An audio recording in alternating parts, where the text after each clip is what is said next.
Hey, this is Larry Thomas, the Soup Nazi from Seinfeld, and I just want to say, no soup for you, Mr. Media! This is Bob Andelman, and this is the Mr. Media Interview.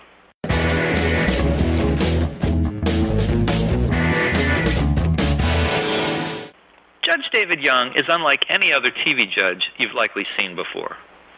In a video marketplace with courts of every color and gender, and with their focuses ranging from petty crimes and divorce to Texas justice, the Judge David Young Show has a gimmick that's no gimmick.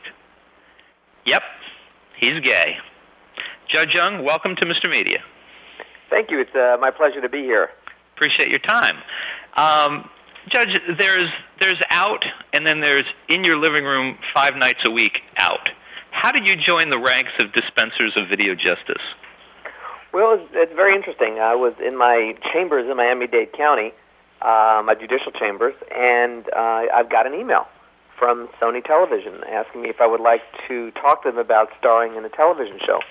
And at first I thought it was one of those emails that you get from Nigeria. I didn't think it was real.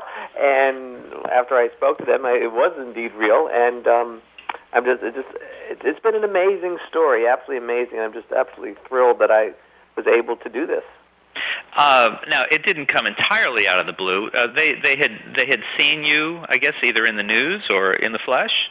Well, for me, it came out of the blue. They were, unbeknownst to me, Sony was looking for another judge to add to their Supreme Court, and they looked around. They went to Court TV as one of their sources because they figured they knew all the good judges because they covered these trials, and I happened to have been the judge on the America West pilots, who were the 2 guys that were flying an airplane impaired 6 months after 9/11, and they said, there's this judge in Miami named David Young, check him out. And they obviously checked me out, and they sent me the email, and then I called them, and then they flew me to New York, and they flew me to California, then back to New York, and we did a casting, and 18 months later, you have the Judge David Young Show. Wow. Now, I remember that case. That was, and people were quite alarmed by that case, that these pilots were flying, as you put it, impaired. That seems like a kind way to put it.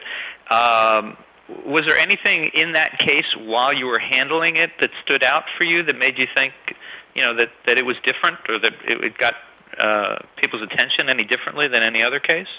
Well, I knew from the get-go that the national media was going to cover the case because they made some inquiries to our public information director at the courts, and I was going to make sure that I handled the case in a certain manner that would make people proud of the justice system. Far too often on these big, high-profile trials, you have judges or lawyers or the whole scene cause a bad taste in people's mouth about the justice system. And I was going to be, gosh darn, if that was going to happen in my courtroom. Mm. Now, I'm in Florida. I've lived here for a long time. You came out of Florida. We both know that it gets more than its share of unusual court cases. Did that help you? Well, it's funny. I've been asked several times, how come you have 3 judges from South Florida on national television? And I said, because we're so culturally diverse in this community, and everything happens in South Florida, from Anna Nicole Smith 9 to John Pilots to Ilion. We had this other case going on. It's just exciting. We have people here with passion.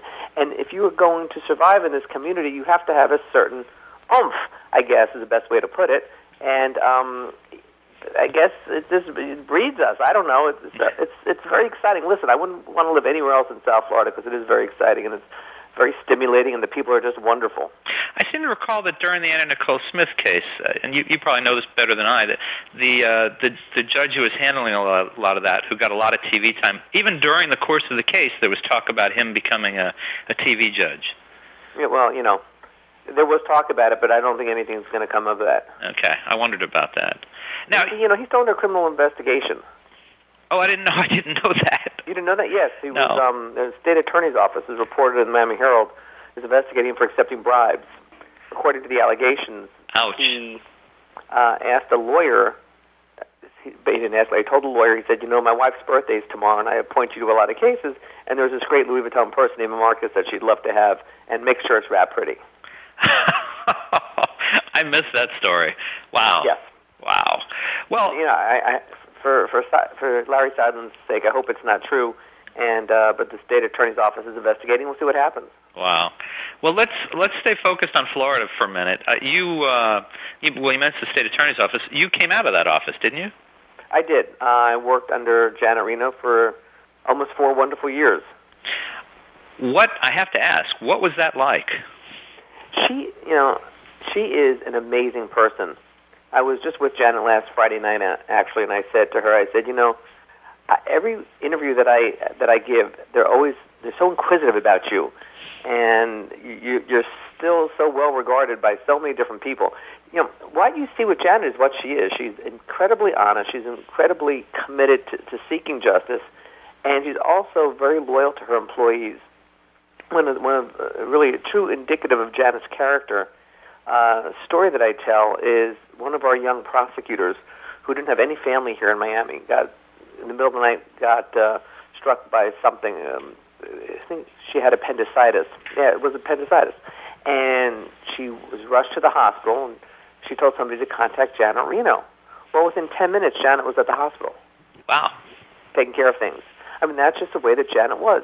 As a boss, she knew everybody's name. She knew everybody's life story, and she was very actively involved, and she was very protective of her people.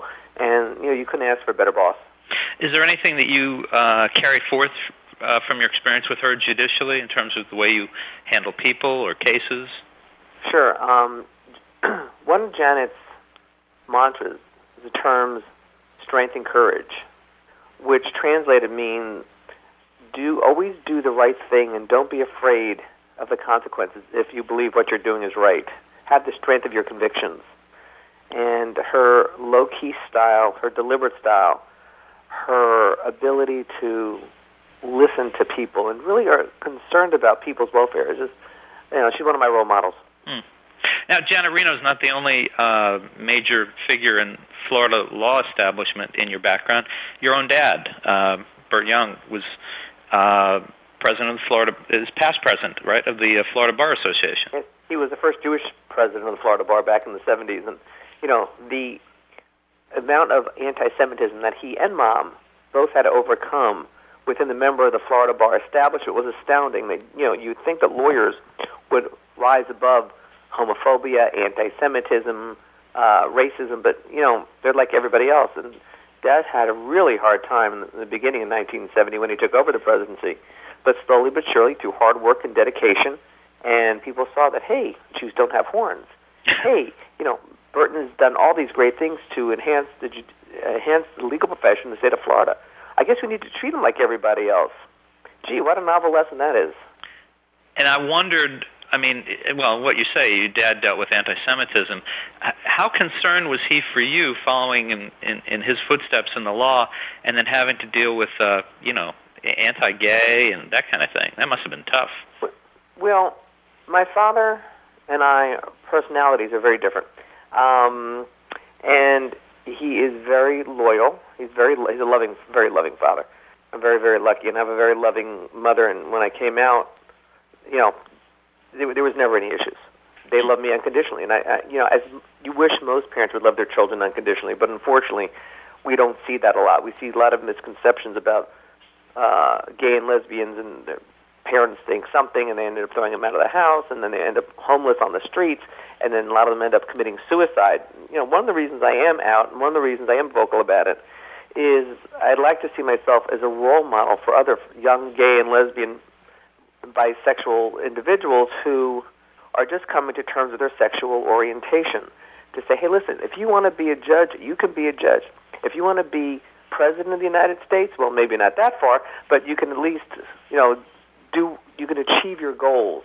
And, your sexual orientation should not prohibit you from achieving your goals, because that's not what America's all about. Hey, look, in Miami we have people who came over here with Pedro Pan 30 years ago with nothing.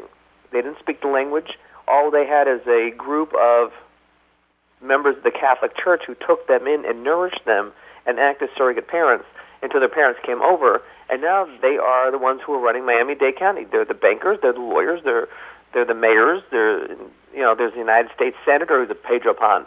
So anything is possible. One's sexual orientation should not prohibit an individual from striving to be the best that they can be. Mm. Now, you made reference to when you came out to your parents. A lot of times parents have one of two reactions. One, of course, we know this one, they're shocked and they're in denial. And then there's the other reaction where they're like, I knew. We tell me something I didn't know. Which did you get from your parents? Mom didn't comment either way that she knew or she was shocked. She loves me, and that's all there is to it. Mm-hmm. Dad was shocked. Really? He didn't. It's funny. He didn't see it coming at all. How old were you when you came out to them? I was on the older side. I was to them. I was 33, 34. Wow, and Dad didn't see any sign at that point, huh? None. As I say in my courtroom, denial is not a river in Egypt, and it does not flow through this courtroom. Well, denial is a river in Egypt, and it was flowing through my parents' house. That is something I've heard you say a few times. And how does your dad feel about your career path now, the television? Ever since I was 3 years old, I knew I wanted to be a lawyer. Ever since I was a teenager, I knew I wanted to practice criminal law because I was influenced by Richard Gerstein, the former Dade County State Attorney, Richard E. Gerstein. And I just loved criminal law. So and Dad is a family lawyer. And I just, I can be a little bit of a yenta. I understand that. But I just wasn't into all the bickering and fighting and things that family lawyers do. I just really love the criminal end of it. Defending one's constitutional rights, to me, is fascinating. And that doesn't necessarily mean the defendant's constitutional rights, but the constitutional right of victims as well. So it was just a natural progression that I merged into criminal law. And Dad thought, I guess really in his mind, that I would be his law partner one day and then be president of the bar like he was. Well, it didn't exactly happen because we had a judicial scandal here in 1990, early 90s, where we had judges who were taking bribes from lawyers to get cases fixed or to release the name of a confidential informant, or they were bribing lawyers they were putting pressure on lawyers to get part of their fees for appointment of cases. So it really rocked the judiciary to its core down here. And a bunch of us young Turks ran in 1992 to reform the system. And there was a whole massive turnover in the judiciary, and there were a lot of young people who got elected. And I was only 33 when I got elected to a judgeship here in Miami. And we made a difference. And we are the activists. We are the ones that are making differences in people's lives. We're the ones that were involved in therapeutic jurisprudence, the programs, the drug programs, the alcohol programs, dealing with domestic violence, all the progression in the law throughout the country. A lot of it started here in Miami with the Young Turks, as we called ourselves. So, my life has always been about public service, and Dad was just thrilled when I became a judge. He loved having a son the judge. He loved having to stand up in a room when I walked in. But what about on TV? What? How does he feel about you doing it on TV? Right, now I'm doing it on TV. He never thought, I never thought. I never even fantasized about being one of those TV judges. I may fantasize about being on a Broadway show, but never being on TV. Or may fantasize about having the body of a Brad Pitt, but, that'll never happen either. I don't have that genetic makeup. So when this whole thing happened, he's been up to New York. He's followed, he has me Googled. He knows everything that's going on. He was able to act and he always does, as my legal advisor on all major matters and a parental advisor. He's pretty good about separating the two. So it's been a very exciting time. And my mom, she likes to put everything in frames. I'm convinced if I stand still for 5 minutes, she put me in a frame. And she does decoupage. She decoupages all these frames. So she has all this stuff all over the house. She has her grandchildren and her son. My poor sister, there's no pictures of her in the house, but that's okay. She gave them the grandchildren, so she gets equal time that way. Now, I noticed, I'm just thinking about something you said a moment ago. You came out to your parents at 33. Was it coincidental that was the year you were elected to the judgeship? I actually came out, I was closer to 34. Okay. It wasn't coincidental. It was finally, I said to myself, I read a book, actually, and it was about this guy who was the founder of the conservative movement in the United States, Marvin Liebman. And he was 70 years old and he never found love. And a lot of people put so much effort into their careers that they forget that there's another part of life, and that's a personal, private life, where we're supposed to find happiness and contentment. And one without the other is not really making for a whole person. And I said to myself after reading this book, I don't want to be like this man. I don't want to have to turn 70 years old and face the truth of what I am, what I was born as. So I said, now is the time. Was there then, or has there been, especially now that you're on TV, was there any hesitation in living your personal and professional life so large? No, because I've always been out. I've always been an open person. I've always been in the public eye, whether it's locally, now it's nationally. And I love it. Because I think I'm making a difference. That's why I enjoy it. And if I can spread some words of encouragement to not only gays and lesbians, but just people in general, if I can make people's lives better, that's what I'm all about. And that's what I enjoy doing, to improving the quality of people's lives. And if my sexual orientation is going to be a part in it, wonderful. Now, I have to ask you this. It's not really a fair question, because I don't know that I would ask it of a heterosexual, but does homosexuality affect who you are in court? The only way it affects who I am is I dress better than the straight judges. And that's in your eyes. Oh, trust me. I have a degree in that, by the way. I have a JD degree and a shopping degree. I see. Okay. I have a master's, a PhD. Oh, man. And now your partner of more than a decade is also a judge. Yes, he is. So I have to ask you, whose rulings are final at home? Well, according to Scott, his philosophy for a successful relationship, he's now in family court. Two words, yes, dear. So, yes, dear, whatever you say, dear, whatever makes you happy. And then I do what I want to do, then I do what I want to do anyway. I got it. And do the litigants, particularly now on television, do they view and treat you any differently? And has your sexual orientation ever been an issue in court, whether on TV or? It never has been an issue on TV. What they're thinking in the back of their heads, I really don't care. Mm-hmm. Because they don't normally express it. There was a blog that I read where somebody called me a flamer who I sided against, but, that's their own internal homophobia that I really hope they can deal with one day. And they come to terms with, because they're not going to be totally happy unless they get rid of all the negativism that's permeating their soul. But as far as, I've only had one incident when I was a judge in Miami where it was a hate crime, basically, but that was before we had hate crime legislation. And the public defender came up to me and said to me, Judge, this beating occurred right outside of the gay bar, Twist. Can you be fair? And I looked at him. It was sidebar, and I said, I forgot the lawyer's name. Let's call him Greg. I said, Greg, if I was an African-American and it was an African-American hate crime, would you ask me that question? If it was a rape case and I was a woman, would you ask me that question? We're both Jewish. If the hate crime was an anti-Semitic hate crime, would you ask me that question? I suspect the answer to all that would be no, so why are you asking me about this issue? And he was sweating profusely. I remember that, and his voice was cracking, and he apologized and went back to the table. You're probably not surprised at the questions, though, because it's still something that a lot of people are getting used to. It's still something fairly new. I mean, the idea to have an outwardly gay judge. There was a time where we were getting used to women as judges or women as CEOs. Or it just seems to be a rite of passage for society. Oh, sure. The way it was done in a very professional manner, and the client has a right to know. If I was a defense lawyer, I'd ask the judge the same question, but I would have done it the same way. But I would expect the judge to give the same answer. Are you more comfortable being somewhat flamboyant in a television courtroom than in Miami-Dade? Well, in Miami-Dade, and in being from Florida, I'm sure you can appreciate this, we have a Judicial Qualifications Commission, which I served on for 3 years. And there's a certain amount of decorum that judges must operate under, certain judicial canons which we cannot violate. And if you do, you could get removed from the bench if you're disrespectful, if you have ex parte communications, if you lie, you cheat, do whatever.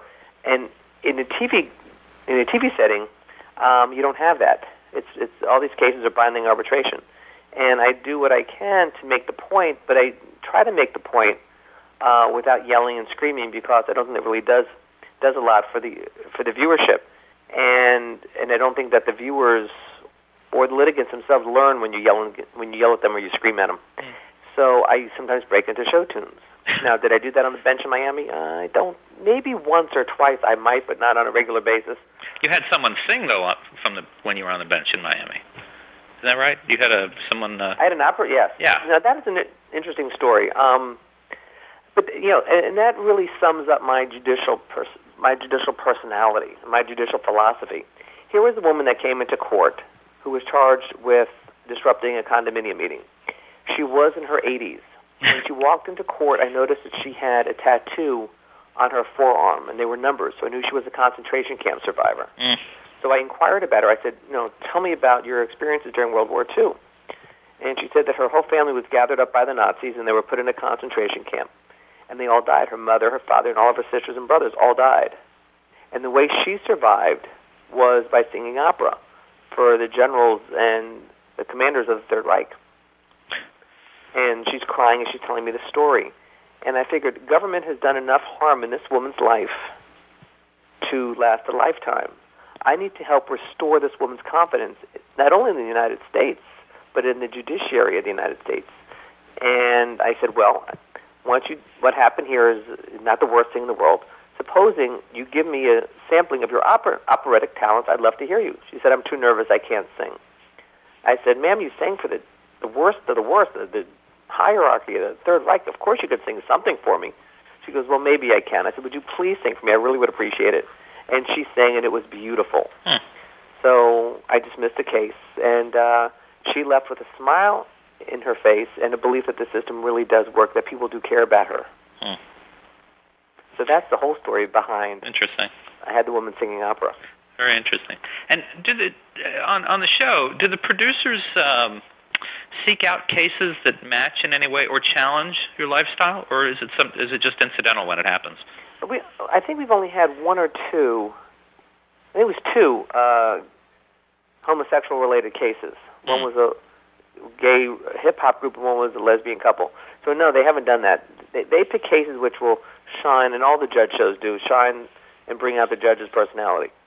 Right. Those judges that have personality. Well, and we were talking a minute ago about show tunes. I mean, you also use humor quite a bit in your courtroom. Yes, I do. I use humor more than show tunes because sometimes I can't remember the words to the song. I'm going la la la la la la la la la la. That doesn't cut it. Do the producers ever have to rein you in on that in terms of we'll have to pay for that? I know nothing about that. If they do, they do. They haven't told me not to sing. Oh, okay. So, yeah, I guess it's probably worth it to them for the response. What does make a good case for your show? Active litigants. I think when you have individuals who are truly passionate, then it brings out the best in everybody. And I enjoy people with passion. I think people with passion are fascinating to be around. That's why I love Miami, because you have so many people here with passion that it's contagious. It really is. I've always wondered when I've watched a show like this, if you have cases that you start taping and then you have to stop and they don't work out, if that ever happens. No, that's not true. There was only one case that I started that I just couldn't finish because there was a language problem. Oh. You couldn't understand the person. Otherwise, I'm pretty good at talking with anyone, and I haven't had a problem. Now, your bailiff, is it Tawa Young? Toya. I'm sorry, Toya Young. She's out of Brooklyn. She's got a little bit of spunk there, too, doesn't she? She's amazing. I spoke to her last night, as a matter of fact, and just she called to say hello. When we first met, there was instant chemistry. And she knows what I'm thinking. I know what she's thinking. She'll give me a look. I'll give her a look. And it's just part of the show. And she's my Costello, and I'm her Elvis. The bailiff is... I'm Jackie, and she's Norton. It's just a great team. The bailiff is an important part of these shows, isn't it? Yeah, you have to have... if it's going to be a really entertaining show as well as educational, you need to have some good chemistry. And I'm Fred, and she's Ginger. Although I could be Ginger, and she could be Fred. No, she's not a Fred type. Okay. How has your life changed since the show became syndicated this fall? It hasn't changed that much. In Miami, I'm very well known since I was born and raised here in Miami. And, so it's not unusual for me to be recognized places. because I know a lot of people. As a matter of fact, I was in Circuit City buying a fax machine yesterday, and somebody came up to me and said, "Hi, Judge Young, how are you?" He used to be a defendant in my courtroom. And he said, "You're just the same in court as you are on TV." And I run into defendants of mine, and I remember I was at Best Buy buying something years ago, and I ran into one of my defendants there who thanked me for saving his life. You know, Mr. Media, if you treat people respectfully, if you show you really are concerned about them, you really have nothing to be afraid about when you see people out on the streets. You really don't. And if you like people as much as I like people, and I like to learn from people, it's a wonderful thing, and you get to meet so many incredible people. I was in D.C. buying a suit, as a matter of fact. Shopping is my Ph.D. At Filene's Bargain Basement, which I got a really good deal, by the way. I was very excited about that. And several of the people there knew who I was and wanted my autograph, which that's one thing that kind of just amazes me. And I learned all about their lives and why they watch a show and what they do when they're not working. And it's just fascinating. How it just really is fascinating, and I just love it. Were you even familiar with this genre of television before you became part of it? I mean, did you watch any of these shows? Oh, I watched them all. It's funny. I would watch them all, and one of my biggest beefs with most, if not all, of the judge shows is that they would not bring families together. They would yell, they would scream, they would belittle. And there were several times, I remember watching one show where you had these two sisters who just wanted to be brought back together as a family. And the judge kept egging them on and just built this whole crescendo for conflict. And I said to myself, conflict is not what's needed here. Resolution is what's needed here. Family reconciliation is what's needed here. Not the division of the family. No, bring the family together. And it was so ripe. And I just turned the show off, and it was just frustrating. That the judge could have done a mitzvah, a good deed, and she didn't do it. Yeah, it's a very interesting combination, gay and Jewish and a judge. Can you imagine the guilt? Oh my God! Well, let's test that guilt for a minute before you go. I was kind of wondering if you might be willing to dish a little bit on some of your judicial counterparts in TV land, starting with Judge Judy. You know, I would feel real uncomfortable about doing that against any of my judicial counterparts. Oh. I don't think that's appropriate. The world will never know. I will say that they all make a positive contribution, and I've watched every single one of them, and I'm not like any of them.